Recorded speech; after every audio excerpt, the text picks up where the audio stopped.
U.S. President Barack Obama's effort to win legislative backing for military strikes against Syria passed its first hurdle on Wednesday when a Senate committee voted in favor, but the narrow margin of victory showed the depth of U.S. caution. In a possible sign of internal unrest in Syrian President Bashar al-Assad's ruling Alawite sect in the shadow of a likely U.S. intervention, Syrian opposition figures said General Ali Habib, a former defense minister, had defected. Syria denied the report. Washington and Syria's main backer, Russia, remained publicly at odds as Obama tried to build his case for military action over chemical weapons before flying to Russia for a G20 summit hosted by President Vladimir Putin on Thursday. Putin said U.S. congressional approval without the UN Security Council resolution would be an act of aggression, and accused U.S. Secretary of State John Kerry of lying by playing down the role of the militant group al-Qaeda with rebel forces.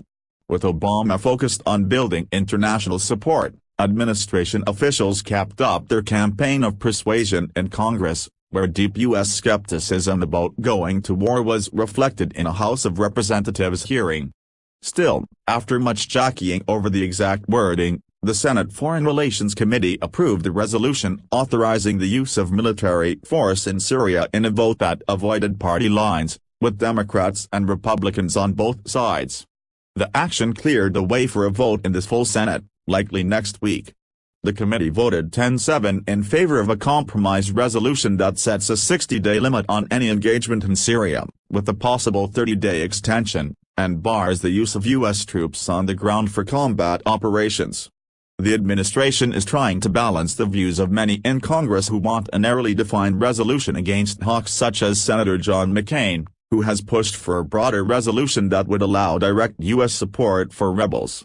The Senate committee adopted amendments proposed by McCain with policy goals of degrading Assad's ability to use chemical weapons, increasing support for rebel forces and reversing battlefield momentum to create conditions for Assad's removal.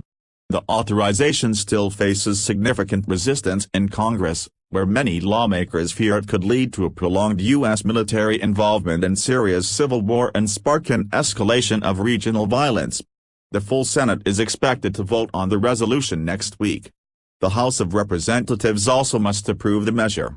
Russian tensions. Obama said he would continue to try to persuade Putin of the need for punitive strikes on Assad for using chemical weapons when the two meet in St. Petersburg. In Stockholm en route to Russia, Obama said the credibility of America and of the world was at stake. He appeared to take umbrage at reporters' question about the red line he set for Assad at an August 2012 White House news conference. "I did not set a red line.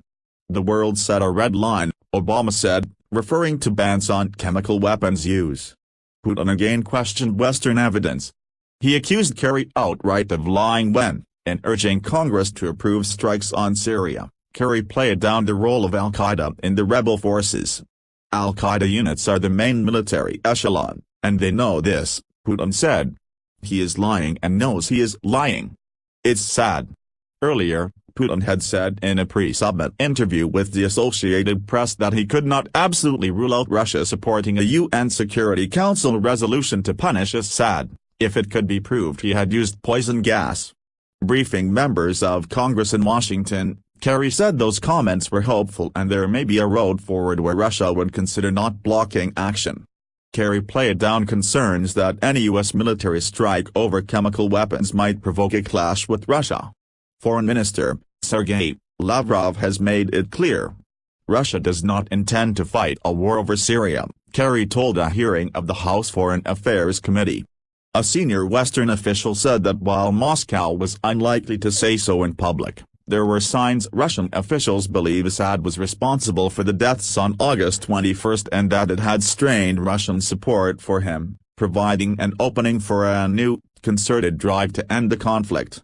However, Putin's characteristically blunt tone towards the U.S. position appeared to limit prospects for a breakthrough in a stalemate that has prevented international action to reign in a conflict that has killed more than 100,000 Syrians and left millions homeless but which neither side has been able to win. Defection. Numerous defections over the past 2 years by senior commanders, either to the rebel Free Syrian Army or into exile abroad, have not led to a collapse of Assad's defenses. Habib, the former defense minister, had been under house arrest since he resigned in protest at Assad's crackdown on demonstrators in 2011. He managed to reach the Turkish border late on Tuesday with Western help, Kamal al-Labwani of the Syrian National Coalition told Reuters. Other sources also said Habib had fled, but Syrian state television denied he had left his home. Turkey's foreign minister said he could not confirm the general had defected. The flight of Habib, if confirmed, would lend credibility to suggestions that parts of the Alawite community may be turning against Assad. Previous high-level defections have generally involved Sunni officers. Ali Habib has managed to escape from the grip of the regime and he is now in Turkey, but this does not mean that he has joined the opposition. I was told this by a Western diplomatic official, Labwani said from Paris. A Gulf source told Reuters that Habib had crossed the Turkish frontier late on Tuesday with 2 or 3 other people. He was taken across the border in a convoy of vehicles. Kerry said he did not know if the report of Habib's defection was correct, but there are currently defections taking place. I think there are something like 60 to 100 in the last day or so, officers and enlisted personnel. In an interview on Britain's Sky News, Bouhna Shaban, a senior advisor to Assad, made no mention of the defection.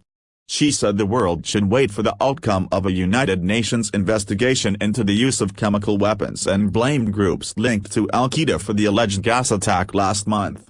Military plans. Following the failure of British Prime Minister David Cameron to win parliamentary backing for airstrikes last week, Washington has been struggling to build an international coalition for action in the absence of a UN resolution. Kerry told lawmakers that at least 10 countries had pledged to participate in a U.S. military intervention in Syria, but he did not identify them nor say what roles they might play. France and Turkey are the most significant military powers lining up behind Obama. The French parliament debated Syria on Wednesday, though President François Hollande does not need approval for action. French Prime Minister Jean-Marc Ayrault told Parliament that failure to strike Assad would send a message to the likes of Iran and North Korea that they could defy Western powers with impunity, notably over concerns about their nuclear programs. Obama has won the backing of key figures in the U.S. Congress, including among his Republican opponents. But in a sign of the tough road still ahead, Democrats and Republicans took both sides in the Senate committee vote. 2 Democrats, Tom Udall and Chris Murphy, joined Republicans Marco Rubio, John Barrasso, James Risch, Ron Johnson and Rand Paul in voting number. In the Senate, Democratic leader Harry Reid is guardedly confident that a majority of the 100 members will vote yes, but is still unsure if he can get the 60 votes needed to overcome Republican procedural roadblocks, aides said.